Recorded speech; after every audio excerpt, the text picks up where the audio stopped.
You don't know in all these, when the people come, when they come in, they may have their ideas fixed, that they saw painting somewhere of this big picture of a tall ship floating out. They love them. When you come through, you show them other subjects, other styles, and they evolve. As they look at more artwork, they start to evolve, they start to change their mind, they start to look at options. And what my job, I feel my job is when they come in, is that they've come in with a fixed idea or no idea. Whatever it is, I need to get them to open up the possibilities. Say, these are options. There's pastels, there's oil, there's watercolor, there's mixed media, pencil drawing, little paintings, big paintings, colorful, monochromatic works. The choices. When they come through the studio, they've got different subjects, different media, different styles, different sizes.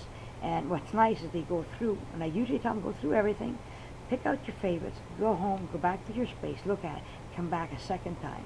Second time, you're a little more knowledgeable, and you're starting to marry it to my needs and what's available and possibilities. Just what's available. None of this is what suits. Well, what here is on its way there. And then I say, well, I like the colors of this, but I love these blues and purples, but I don't like this subject. I prefer to have this subject.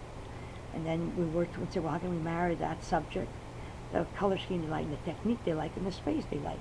So sometimes 3-4 hours are spent just developing that. And 15 minutes spent on doing the bloody painting. Other times it's 15 minutes. Somebody walks in, this is what I want. I know this is the space, this is the size, this is the subject. I've already looked at your work. I know exactly what I want. I want you to paint this. Here are the instructions. And then you either say yes or no. You know, that's a commission work. But people who walk in either know about art or they don't. And if they know about it, then you discuss what they want. If they don't know about it, you have to educate them first so that they know what they're getting. And I find it's really important not to try and get them to just buy my artwork, but to understand artwork in general. They'll appreciate it.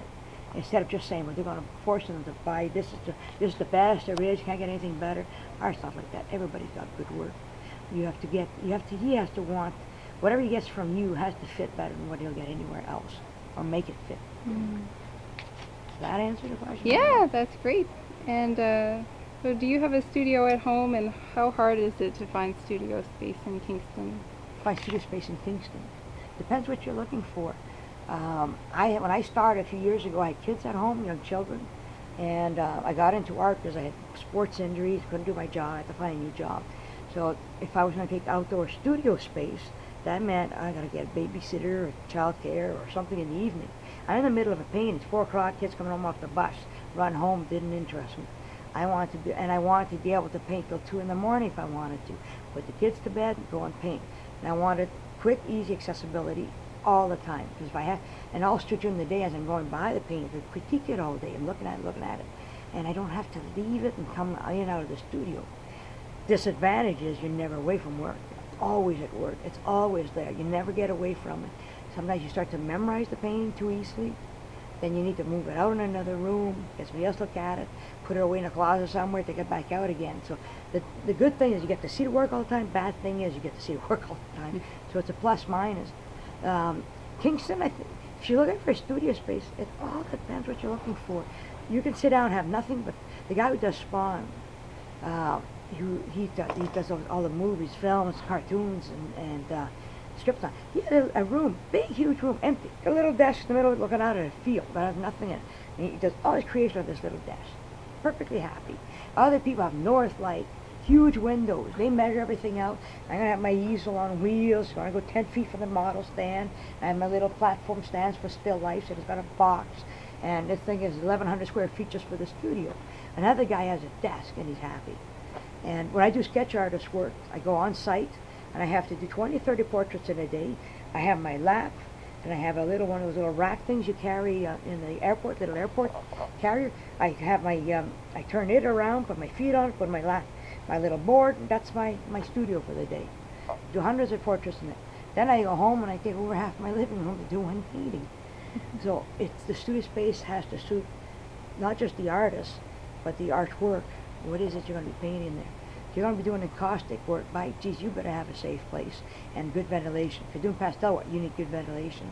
If you're doing watercolor, you need good access to water. You need areas that can go flat, turn, and tilt. So your easel is important. When I do watercolor, I like to work flat, but I always like to lift it up so I can see what it looks like vertically. Things not going to hang flat. So I want to see how it looks upright. So you need to have access of a good easel. So watercolors don't need a lot of space. Typically, they can work. Oil painters, they tend to work on multiple works, waiting for one to dry, work on another. They need a big, heavy studio easel. The encaustic guys, they need their torch. Not every landlord wants you around with a torch playing with wax. You got smell issues to deal with. Oils can be smell if you use turpentine, or no smell if you use other solvents, or minimal smell. Pastels, lots of dust. You got to get that dust out of there. You can't leave it floating around. That's toxic. That's pure pigment that you're using. When you're using something like oil pastels, coloring pencils, those are pretty non-toxic. And those things, oil painting sticks is different. You're dealing with oil again. A lot of people use turpentines or solvents that dissolve it. That's a whole different issue. So you're going to have to, if you're looking for studio space in Kingston, there's always some room available somewhere. Are you willing to spend that money in there? And are you going to use it? If you have it off-site and you've got a job that takes you, it's a 4-day-a-week job, are you going to be too tired to walk this thing? If you are you not better with a little easel you'll haul out, and there's a little corner in the room, and you come home, you only got 2 hours of energy left, but it's right there. Or maybe both are an option. So you have your weekends off, you escape from the house chores. Hard to work when you're looking at the dishes. If you just leave the dishes and go to your studio, that's all you're going to work on all day. There's nothing else to interrupt you. And when you get your studio space, you got to decide if you want a phone or not. Do I want the phone, people can reach me, or not? No phone, no clients. Phone, clients, interruption. You got to start weighing these things. And how many hours a day do you work, and what's your working schedule? Do you take days off? Take days off. That depends. Some years, I think I worked 4 years. I took the New Year's Day off, because I'd be working Christmas Day and the day after for all commissions I would do for Christmas. And so I would typically work till 27, 28, and then I would go down and do my holidays till after New Year's, and then the phone calls would start January 2nd, 3rd, maybe 4th if I was lucky. When I do my practice session with the models, I try not to keep the breaks more than 3 weeks long, although there's a few times there were 6 months. She does a mistake, trying to get back in shape. It's like exercise. If you're away from it too long, it's like starting your routine all over again. You're unfit again. You're out of shape. So if you draw every day something, then you stay in shape. But are you painting and drawing for pleasure or work? If it's all work, because 95% of what I do now is work related, you're painting for a client or a commission or a show or whatever reason, that is work. What happened to painting just for fun, just to do something, show your, hey, look at this, I got this done, look at this, or you're showing your buddies. That all of a sudden is at the bottom of the pile now. So my days typically, when I start, as soon as I start in the morning, it starts, and then it works 12, 14 hours a typical day, sometimes 18 hours. But I try now to minimize, so I get the 7.5 hours sleep, maybe chunks of 5 and 2.5, but add up to 7.5, and then a cat nap in the afternoon. If you cat nap, you can work 2-3 extra hours usually. And quiet time for me is 10 at night, 2 in the morning. No phones, no clients, no interruptions. I use most of the time, and I try and protect that as really good, quiet, quality painting time. The rest of the day, I have to go in and out of your right side of the brain, because you're halfway through a painting, you get a phone call or a client, you can't say no all day. The phone calls just pile up, the emails pile up. So you either deal with them as they come in, or 2-3 times a day, or one big chunk once a week or whatever. I like to do it in 2 chunks a day. That way it doesn't get out of hand. And then I deal with emails with lunch. So I got one interruption, I batch them together and try and minimize the interruptions. Days are long now because I'm trying to be a professional.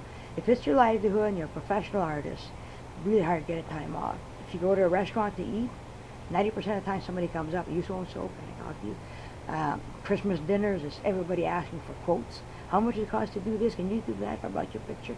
It's non-stop. If I want to get away, it's going to some place with no phone, nobody knows me.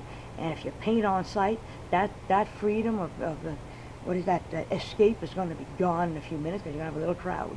And then that little crowd tells the rest of the people, first you know you have no more holidays. So go camp. If I want to break with nothing, I go camp someplace where nobody knows me, if anybody around know, paint here, nobody's around. That's about as good as it gets to get escaping. Good. So of all the styles you work in, many styles, what style of painting do you enjoy the most?